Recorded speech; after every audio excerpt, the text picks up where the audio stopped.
start talking now. Good morning, this is Stockport. In front of us we see two of the most important civic buildings in the town. The Town Hall from 1908, a wedding cake type building designed by the same person who designed Belfast Town Hall.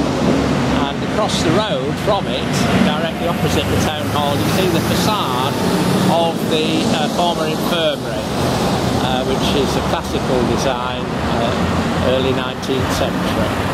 Now? This is the Stockport War Memorial and Art Gallery, constructed by public subscription at the end of World War I. And you can see again it's a classical building, and I believe it was opened about 1925. Distance here we see the spire of a former hat works on the left hand side, and that is now a National Hatting Museum. So if you're interested in hats and their history, come to Stockport to see this museum. Just to the right of the chimney you can see the spire of Christ Church.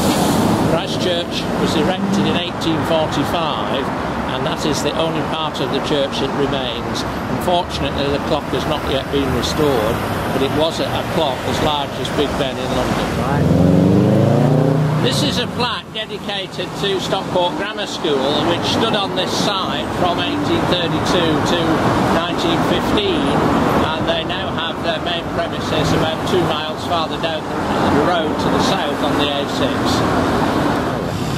This is the Edwardian extension to Stockport Infirmary, and it has now been converted into residential apartments.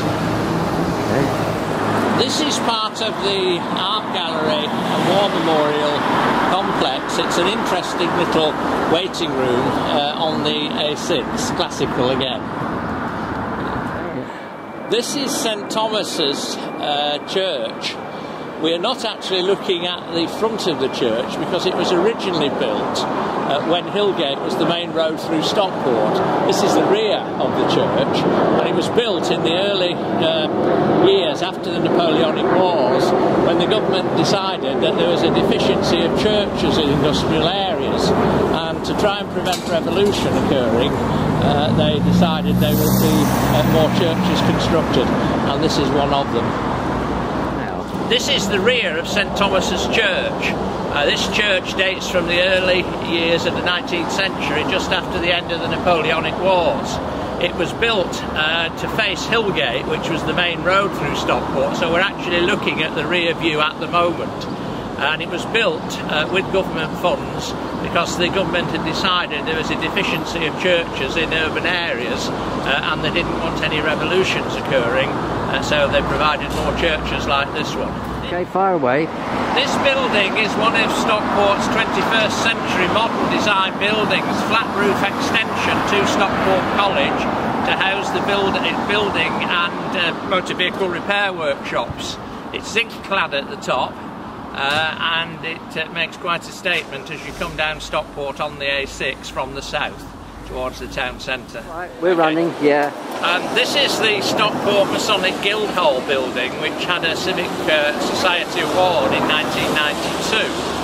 This is where the Stockport Freemasons used to meet in the 19th century, and quite a few of the councillors on the local council in the 19th and early 20th century were members of the Freemason lodges that used to meet here. Yes, in the background here you can see the floodlights from Stockport County football ground at Edgeley Park. They have been there since 1902, a very long time in Stockport's history. Just to the left of it you see a modern communications mast on the West Coast Main Line electrified route to London. Far away now. This is a very good example of a late 19th century Victorian public house, the Brookfield. As you can see, there's quite a considerable amount of detail on the entrance, and it's a very solid, substantial building. Righto. Right. This is a rare example of Stockport's regeneration. This is the Royal Oak Brewery site. There is a well under here, you'd not be surprised to know. And as you can see, some 21st century very modern flats are being added on to a 19th century building.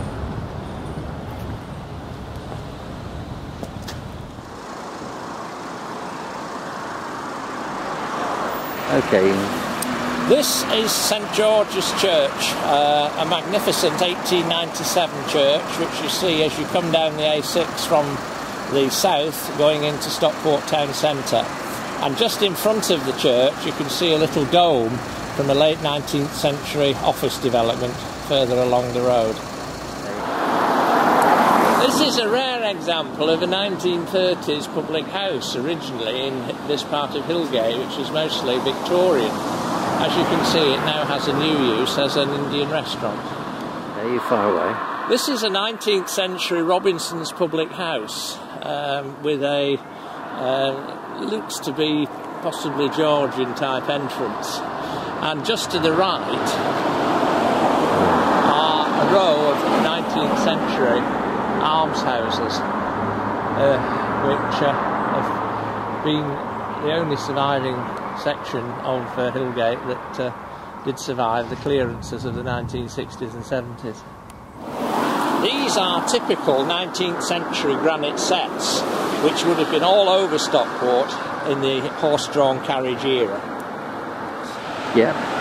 This is a Victorian office shop scheme in this part of Hillgate, which has survived with its original plaque. Okay. Right. Now this is the facade of St Thomas's Church. As you can see, the set paving led up to the entrance gates, and it's a classical design. I think it's about 1819. This is one of Stockport's historic buildings on Hillgate. It's Samuel Oldknow's house, built about 1740. Oldknow was a pioneer cotton industrialist and actually lived in this house for 10 years. And it was also the home of William Radcliffe, who in 1802 invented the dandy-loom weaving machine.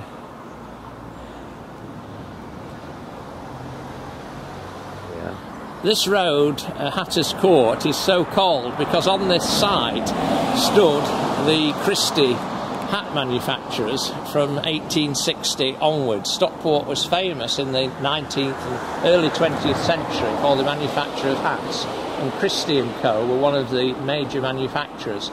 They also had premises in Bermondsey in London. This, I think, is a Georgian entrance building. And as you can see, unfortunately, the original windows have not been retained. Yeah.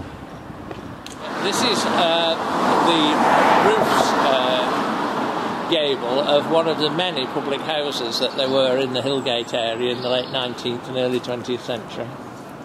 Story. Yes, this is the site of a former scrapyard owned by Mr. Freddie Parr, who lived in Cheadle-Hulme and went to Avondale Secondary School. And just to the right of it you can see the 19th century Salvation Army building.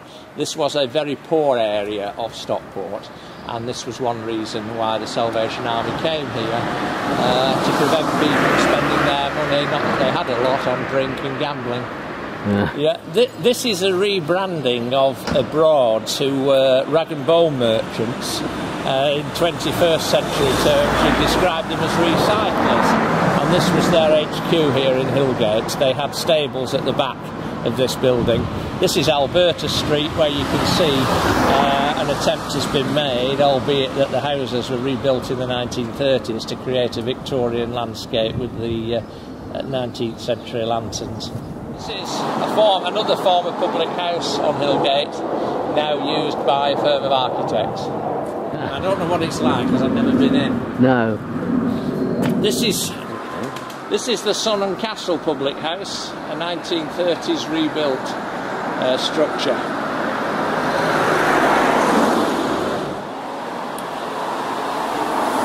This is a late 19th century office scheme on Hillgate, which requires some care and attention, I think.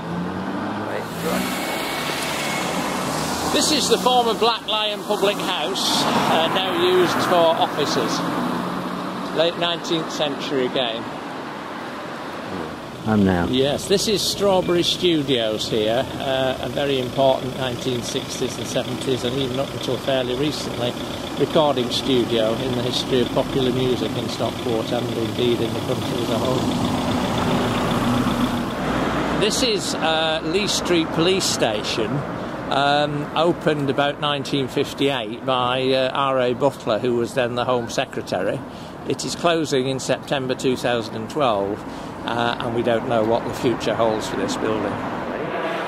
This is the site of a major disaster, an aircraft disaster on the 4th of June 1967, when an aircraft crashed here and 72 passengers and crew lost their lives.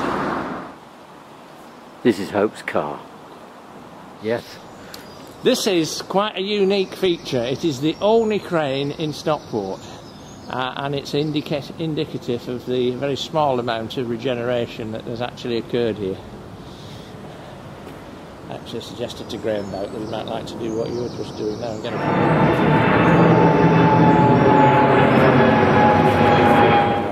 Yeah. This is actually built over a culvert, and you can just see where the telegraph pole is there. Just to the right, there's a grill in the brick wall, and underneath there is the Tim Brook. Saying something about this. This is Crowther Street, Stockport here. On the right hand side, as you can see as you go up, is a redevelopment, and this area on the left will be redeveloped as well in the near future, hopefully. Lowry actually painted this area about 1930. This is a testament to faded regeneration activity in Stockport. This mural here on this north-facing gable desperately needs refurbishing. What was the name of the chap who was the planning chap at the time? This was done at the time when the head of planning in Stockport was Dick Hargreave.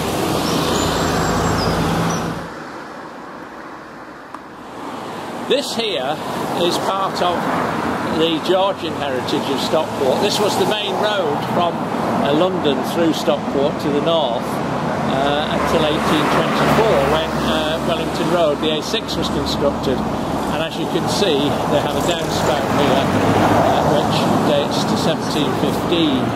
Okay. This is one of Stockport's oldest public houses, a Robinson's house, and again probably dates back to the late 18th century. As Philip says, a bit of Eastern European brutalism in the background of the Town Hall extension. The 1950s Covent Garden flats. Yes, this square chimney was part of a heating system for Covent Garden when they were built. Philip thinks it's coal-fired, or was coal-fired. Yes, you can see how little regeneration has actually taken place in terms of buildings here, because this is regenerated as an urban forest on Hillgate. This is the Bishop Blaise public house. It was subsequently renamed the Gladstone. It is now no longer a public house. It is offices, but this was the origin of the anti-Catholic riots in Stockport in 1852. This is the facade of the former Liberal Club on Wellington Street, Stockport. Sir Joseph Lee House, they intend to rename it. And the extension will be called Marsland House. Again, they were both 19th century Victorian Liberal cotton manufacturers. That's Philip. Yes, this is Van Gogh Studios, where you can buy paintings, works of art. I recommend it. Tudor, black and white, late 19th century building in the background here is the former Thatched Tavern public house, where it's recently been approved that it will be converted into flats. Just to the right is a very old 19th century building on Lavender's Brow. There's about 4 schemes going on in Stockport at the moment, and that's it. This is one of them. Yes, this is the facade of the Trustee Savings Bank here in Hillgate in Stockport. One of the founders of the Trustee Savings Bank movement was related to the wife of Dr. Shave, who was the head master at Stockport School from 1950 to 1972, when I was a pupil there towards the end of that period.